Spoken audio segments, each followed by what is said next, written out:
আসসালামু আলাইকুম, সবাই ভালো আছেন? আজকে মাতাম বাহিরে ঘুরতে গিয়েছিলাম জেদ্দার মধ্যে।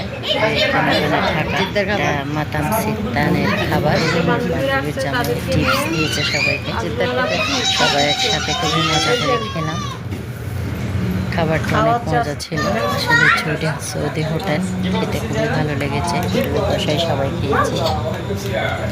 বাসায় তো একদিন বাইরে ছিলাম, বাইরে খেয়েছি, খুব ভালো লেগেছে। ওখানে সবজিটাও অনেক মজা হয়েছিল।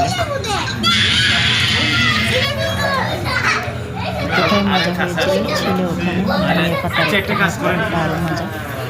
আর এটা বান্ধবীর বাসায় দুপুরবেলায় খেয়েছিলাম সাদা ভাত, রুই মাছ দিয়ে ফুলকপি। আজকে বান্ধবীর বাসায় খেয়েছিলাম তিতা করলা গেছে।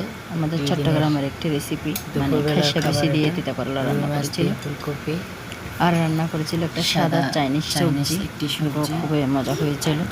খুবই মজা করে খেয়েছিলাম। সবাই নিশ্চয়ই ভালো আছেন। ভালো লাগলে ভিডিওতে একটা লাইক করে দেবেন। আজকে দুপুরে এটাই।